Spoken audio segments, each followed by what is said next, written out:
Hi guys, welcome back to my YouTube channel. Thanks for tuning in. As you can tell by the title, today we're going to be talking about building finances together. You know, we have one spectacular issue that I hinted in one of our videos, talking about how we eventually bought a business class ticket, you know, when we're relocating and you all wanted the tea. So we're going to give you the tea, right? But if you're new here, my name is Local Solutions and this is my darling husband, Bimiga. So without further ado, we're going to be talking about, we're going to be talking about, you know, building together the things that are in place, that need to be in place for a couple to build together. And whether it's even from the dating or courting years up until marriage, of course. So without further ado, now we can jump right in. Okay, so the first thing I'm going to talk about is having the same mindset when it comes to money. And the reason I say that is because there's a scripture that except to agree, can they work together, right? I think that for me is a major building block in a marriage. Because if, I'll give an example, if two people are tugging on a rope, you know, tug of war, remember tug of war? Yeah, that year. You'll probably go nowhere, right? As opposed to if both of you are, you know, holding the rope and walking in the same direction, right? So there's no tension, or there's little to no tension, and you're still heading in the same direction. When we met, our perspective, you know, towards money, our mindset, worlds apart, universes apart, if there's anything like that. Not to now say, okay, oh, one is bad, one is good. Of course, one had more flaws, and then the other one was too frugal. Like frugal. No, use your words. What do you mean the other one? You. I even just tell my mentees recently. I didn't tell you. Remember that 500k gift on our wedding? Yeah. You guys. In fact, okay, well, let me interrupt you. Go on first. Yeah. So I feel like having the same money mindset, and like I said, it's not something that for some people they're lucky. It happens like almost instantaneously. Like you meet somebody who pretty much vibes on the same level with you in terms of how money should be managed. Fantastic. I'm happy for you. God bless you. All the best in life. But there are people, which a lot of people actually fall under this category, where you guys have varying mindsets, right? The opposites attract. Opposite attract. And the news is really, I feel like you might not, even eventually, you might not always end up on the same page. But I feel like that is where marriage, you know, gets its reputation from. The fact that it's an institution, the fact that, you know, it's a platform where compromise has to be made, right? But not just compromise in a bad way, compromise in a let's reason together. You know how God said it in the beginning, right? Literally build, you know. So what can we cut here, what can we make change here, things like that. That's what we kind of had to do. Before we arrived, there was a lot of convincing. Well, I'm not even arrived. Let me tell you, I'm not even arrived. If we were at like 5 over 100 when we met, now we're like maybe at 70 over 100. Maybe I would say 65. You know, we haven't arrived, honestly. Yeah, but we've made obviously, significant progress. Yeah, fundamental mindset. They take a while to change, and we've been married for what? 7 years. 6 years. So we're married for 6 years. Yeah. So, you know, having the same money mindset, you know, ensures that there is as little, you know, friction or rift as much as possible. And like I said, having that kind of mindset obviously comes with conversations. I don't want to jump into other parts that we're going to touch on, but you know, this is a major building block. And like I said, it comes with conversations, having those hard talks. Guys, especially, I noticed, especially from, you know, the way we were raised and all of that. When I say we were raised, like in Africa, in West Africa, there's this mindset of, you know, the man is the one in charge of the house. The man, it's a fallacy. Yes, you are the spiritual head. Yes, you are the head of the home. But without the neck and the body, the head is useless. You know, so I feel like those they are hard conversations because of the way you've been brought up. But in reality, they're not. And I'm talking to myself as well, right? You know, not wanting to be accountable. That's the word I'm looking for. You know, those are things that need to change going forward. I feel like my husband always says I'm talking to myself, so that, you know, the guys can feel more comfortable. Is that true? So it's not I'm judging you. No. I'm the one who has gotten a hang of it. No. It's just something I like to say. But it's the truth, really. I myself, Yeah, obviously, I just said that we're at like 70 over 100. We still have quite a while to go. But to put it in context, I really want to share about that business class ticket. So when we relocated to Canada from Nigeria, obviously we put some money aside, from our proof of funds that was ours, that was not borrowed, to the glory of God, and to other savings on top of it. Even to the week we left Nigeria, and after we left, we're still making money. So my husband was like, it's a no-brainer. We should fly a business class to Canada. Like, we can afford it a million times over. Exaggeration, but you get the picture, right? And in my mind, I'm like, see, we don't know what we're going to meet in Canada. Yes, we know that God says he's going to lead us to bury treasures, like all those things. But this is somewhere we've never been before. I want us to take the faith aspect of it as we're going. But let's also, apply caution. I think our ticket was over... Was it closer to 3 million, right? 2 point something, like 2.5. Yeah, something. Because our daughter was not 2 yet, so we practically paid for both of us, and hers was just 10%. Yeah. So my husband I was saying like 600k, not Mark 300k. Okay, we've gotten there for a 17-hour flight. No, it was 14 hours. It was 14 hours. It was layover now. 3 hours we were on the ground. We were not in the It's still something. When we were on the ground, where were we? We were in the lounge. Oh yeah, we're in the business class lounge, whatever. But anyway, for me, it just didn't make sense, because I'm like, we will get to where we're going to. And bear in mind that he had said that the mindset we had when we got married was very different. I'm from a very frugal background. In fact, too frugal, because I tell my mom sometimes, I don't even want your frugality. It's too much. But at least for a good... You not finish. You don't want to say that. I'm from a loud background. I'm still coming. It's not true. But yes, let's even call it spade. My husband grew up without money was just a tool. That's not true. No, babe. No value. No, don't miseducate people. That is not true in any way. Okay, so maybe I exaggerated it. Definitely but exaggerated. In terms of my own mindset, his was farther away from that, right? My husband was the, those people that will say travel, the money will come back. Yeah, I mean, your background plays a part, but also your person. Because again, I also have siblings too who are not like this. Yes. Some of my siblings are like, let's spend this money. Let's not call names. So anyway, when we came together, that business class ticket, it was really hard. But that's where compromise, comes into play, right? Because before then, there were things that would seem like, too much. My husband would say, let's buy this car that's like, and I'm like, babe, I know we can afford the Benz, but let's just not buy it, because, imagine if we had bought a Benz. We probably come to Canada with half of the money that we came. I'm just like functionality over everything, right? So we bought a Venza, and that was when our daughter was born. We got a very good deal, by the way. Close to 2 years before we came to Canada, we got that Venza, renovated our house. So my mindset was, let's spend the money, but when we can get a good deal, let's get a good deal.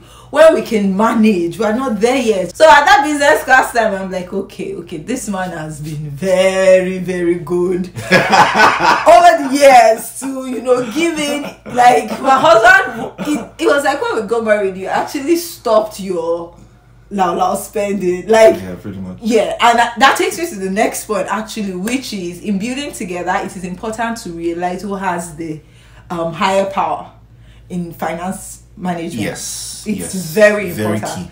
Goes back to what you just said about men feeling like, I'm the head of the home, but if your background in managing money and you can see it is very shaky, different, not, then it only makes sense that if your wife is the one who is stronger, or even women, I know some women who are like, I spend the money, I make the money, I manage the money. If you know that your husband is the one who knows the figures, understands investments, from conversations and things, it's only right that you delegate. Yes, women have a bit of control issue. I want to know what's going on. You can just be aware. I literally watched a YouTuber yesterday. She was having a conversation with her husband, and she was like, I don't know jack about what happens to the money. I just know I'm materialistic. I want to get this, I get it. But in terms of the investment and everything, is the husband, right? So when it comes to building together, let all ego go. Let all ego go. Yes, it is so important to, let the person in the Sorry. let the person in the relationship who understands finances more manage it better. Now, babe, before you go into the next part, I want you to talk a bit on some of the challenges about when, like, you're earning money but you're not really in control of it. Like in our case, I'm the one who has like that more financial management, right? Yeah. Because I noticed that along the line, it led to a bit of frustrations for you. Which is, you've already said what I wanted to say. It was a bit frustrating. No, I take that back. It was very frustrating. Very, very frustrating to be honest. Can you like say the things that helped you and how you like always just navigate seasons like that? Yeah, sure. And I would say that and then transition into my next point, right? So it's I mean, you can imagine it where you're seeing your bank balance, you're seeing how much you're bringing to the pot, but then to even buy something is like war. Oh my God. And I think it was worse then because, like, in comparison to what we're making now, we're not making that much. So there was so much restrictions. Yes. The personal, what you can spend or what you can spend was nothing like this. Very tight, very slim. Oh God. So how did you manage it? Yeah. So I think what really helped me to kind of transition, past the frustration was the fact that I had to remind myself that, hey, what is the goal? What is the vision for all of this? Are we just doing it because we're punishing each other? Or not punishing each other? We have a goal. Yeah. At the time, we knew we were trying to move to Canada. Even before we even knew we were trying to move, we were trying to buy a house in Nigeria. So there were, and that's one of the things I'm also thankful for you, right? It's not like I was goalless with my life, but God, you knew how to put a lot of structure. Mine was like just broad. I want to. Yours was more specific. Yours was more specific, right? To get there, you have to do this and then do this, and so it was clear, right? Which is one of the things that. So I had to get to that point to remind myself that we're not just doing this for, like I said, we're doing this because of working towards a goal. So every time the frustration would come up, sometimes it will still come up, and we'll probably argue about it. But then in my quiet place, I will remind myself that you better be thankful for your wife. You better be thankful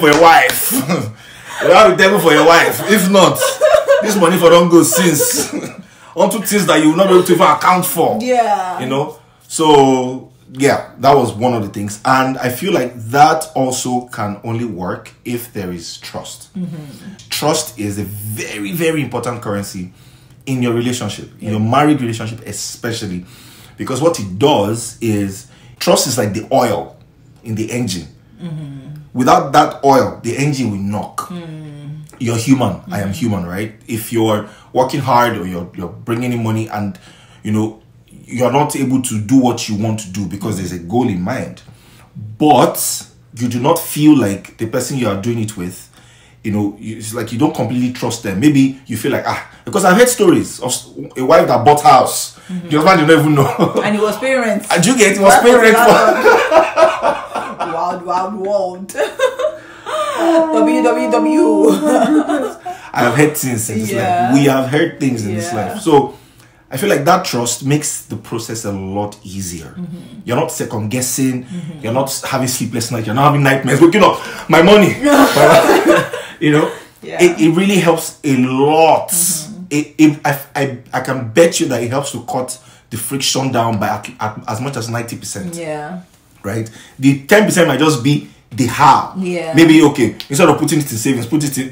Those ones are very small, but the 90%, I feel like trust helps to really, really, really, really deal with that, right? I wish there was time to kind of break it down more, but it's very, very key. And trust is not something that just gets dropped on your lap. It's something that has to be built. Yeah. So how is it built? It's a question I was going to ask. Communication. We're back again to communication, right? Trust is, and not just communication, integrity as well. If you tell your wife something, that's it. Track record. If you tell your wife something and she's able to go back and fact check and know that, okay, this is what you said and that's what it is, you have scored points already, and vice versa, with your husband as well. So it's a journey. It's, people always say that trust is one of those things that you can destroy it in a second, but it might take years to build. So keep that in mind, right? As you're going about your daily activities, when your wife calls you and you are not where you are, and you say you are, things like that. When it now comes to money, what I like now, there's already a track record in her mind. She knows that I can't really rely on this person 100%. So let me protect myself, which is where this problem stem from, right? So please have integrity, man, woman, have integrity, and build that trust. Gradually build it. It helps to. It makes the journey easier. Yeah. The money management journey easier. Yeah. And I think in this case, that shared goal that you talked about, I think it's important that you don't feel like I'm doing this because of somebody. Yeah. Right? And this is why it is also important to have conversations like this while you're dating, right? What is your goal? Do you have any plans to build? Things like that. If some people, maybe they don't mind, you just want to then you life. know that, okay, maybe we're not heading to the same destination, right? So that shared goal is important, because along the line, if you have thought that all I am doing is for me, is for my interest, it's because I want to make my father proud, it's because I want to feel important in my family, like, it will be hard for you to commit to the shared goal. Definitely. So when people even have transactions that, maybe I don't want to discuss it with my partner or stuff, but you remember that at the end of the day, it is shared. Yeah. Case in point, a lot of people asked about black tax. So that's like giving money to family members, right? A lot of people asked about I've never heard it that way before. Oh yeah, it's called black tax. When, you're trying to build together. So imagine that maybe there's an amount you have in mind to give to maybe a family friend, right? And then you're like, I have access to the money. My wife doesn't know I even got this money at all. Let me just transfer it, right? Now, I feel like it is me building trust, or you wanting me to build trust in you, is what will make you, like you said, communicate it to me first, right? And also allowing my perspective on that thing to carry weight, for us to now deliberate on it together. And reach a compromise and reach a middle point. Yeah. Because when we say trust, the trust you want that person to have in you, it's not only built by, okay, she's the one managing the finances, she's the one who understands it. It's also in this little action. Absolutely. When we got married, I feel like I need to say that 500k one. When we got married, somebody gave us 500k for our wedding. I don't know what you're talking about. And let me tell you guys something. I kept the money, obviously, because even since we were dating, like, I was the one in charge of our finances. So I kept the money. And then the days to the wedding, we're already in our wedding city and things like that. My husband just comes to me, babe, to give me that money. Honestly, I was too stressed for my wedding that I didn't want to be further stressed, right? So I let go of the money. And I'm just like, okay. So I had a reason not to trust you financially when we got married. Because I'm just like, is this how, And that's why I kept insisting, you need to tell me about that. Yeah. I would have cleared you that 500,000 is, because in my mind that money was going to one investment in Akure. So notable to say that trust takes time. Yeah. To be built, right? Yeah. Which is like, honestly, I feel like if you have somebody's trust, you can literally shut your eyes, because in this case, do you trust me? Oh yeah. Absolutely, 100. It's too much. I feel like I need to just. I feel like I need to just change it up for you. I'm just a babe. I just ordered this like $7,000 Dior perfume. Or the next time we're going to somewhere, just like, I don't have a problem with it. It just means that we have much more than that in the account at the time. That's what it means. So I won't even question it. You see how much this guy trusts me? I won't even question it. You see how much you trust me? Like, oh my goodness. Anyway. Yeah, so that's that on trust. We could stay here for so long, but it is a whole topic on its own. Yeah. Wrapping up, basically, I just feel like it's also very important to have clarity when it comes to what you're building towards. Yeah. Like I mentioned earlier, my wife helped me to really address that. It's not just something you should talk about in your coziness or of your bed or whatever. Write it down. If you have to paste it somewhere, because your mind works in great ways. You know what I mean? When you can see what you're working towards. A couple of weeks ago, we were going through our Nigerian bank accounts, we're just looking at how things were progressing when we were building towards coming to Canada and all of that, and it was just amazing. It was mind blowing, because there was that goal in mind. The way, I don't even know what to say. So yeah, it is important to write down the vision. It is important to have clarity on what the vision is, and to communicate. If there is a change, an adjustment, don't just assume, communicate, right? If there is a modification, communicate. Keep that line open. Yeah. Babe, I want to ask you a question. So sorry to cut you because I know you're about to wrap up, but I really want to ask you here. There's been, through our 6 years, there's been times where we're not making the same amount. Even till now, like one person is earning more than the other, and then the other is earning more than one person in seasons, right? But for us, the shared goal has always been we both have to pull our weight, right? So what do you say? Because a lot of things I also see, especially with our people, is that one person now tries, or one person then is, just lackadaisical about the building. So what do you have to say? I feel like it's important we touch on that before we wrap up, right? Like, how should both parties build together? That's a very good question. And to answer that, honestly, there is no one size fits all solution to this, because we as human beings, we're very dynamic. Each relationship is very dynamic. What works for us might not work for you, right? We have different backgrounds, upbringing, experiences in life, and things like that. So what I would say is, I will still go back to it, which is communication. Communication in the sense that lay all the cards on the table, which is what we did for the most part. Lay all the cards on the table. Like you said, there will be seasons where maybe one person's earning, or maybe one person has just always been earning higher than the other. That's fine. Put all the cards on the table. This is the goal we're trying to achieve. What is the quickest way for us to get there? Based on what we earn now, or based on what we have now, what is the smartest way to go about it? Yes. Don't forget, there's one thing you need to keep in mind while this conversation is going on. You need to lock ego outside. If you do not lock ego outside, there will be fights, there will be rifts, there will be disagreements. You guys will not be able to come to a consensus because one person will feel cheated. Yeah. Bearing in mind that in a marriage relationship, that kind of conversation should not even come up.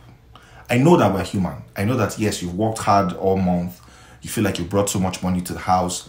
At the very least, you deserve to.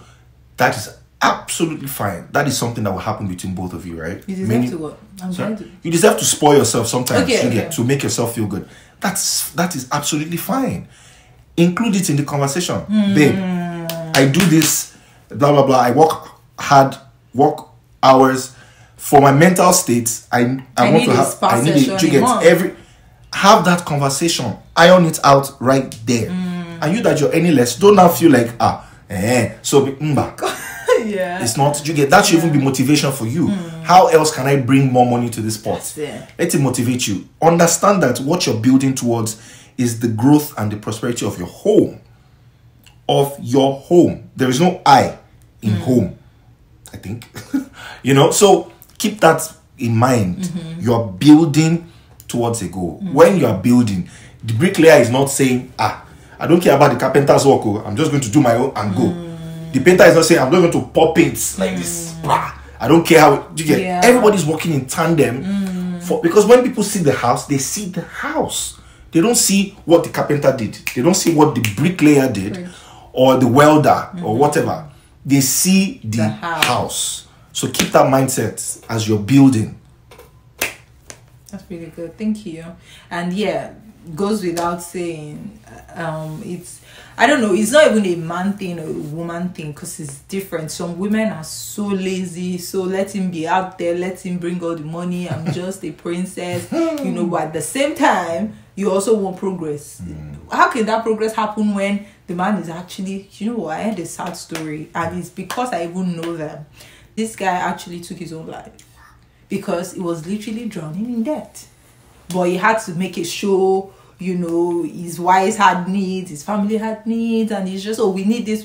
So you work at this place thinking that the money was enough, but it wasn't enough. And that happens to a lot of men, and even women as well who are carrying the burden. And I feel like with women, they're even always vocal about it. But some men also now feel like, I just want to chill, barest minimum. If you see that the grind is killing your wife, at the same time she's coming home to do this and do that, so she's like torn between work and home front. I feel like it's important to talk to yourself, whether you're a man or a woman, to say, okay, how can I help? How can I add to the progress or lessen the burden, so that, like you said, somebody does not feel cheated. Yeah. And that's it. We've come to the end of the video. So let's keep this conversation going in the comments for sure. So leave a comment, share this with your friends, with your groups, and send it to your partner. Let's hear what they will say. Quite important. And we'll see you guys in the next one. Take care. Bye for now. Whenever your heart is broken, don't ever forget you're golden. I will find a light in your soul.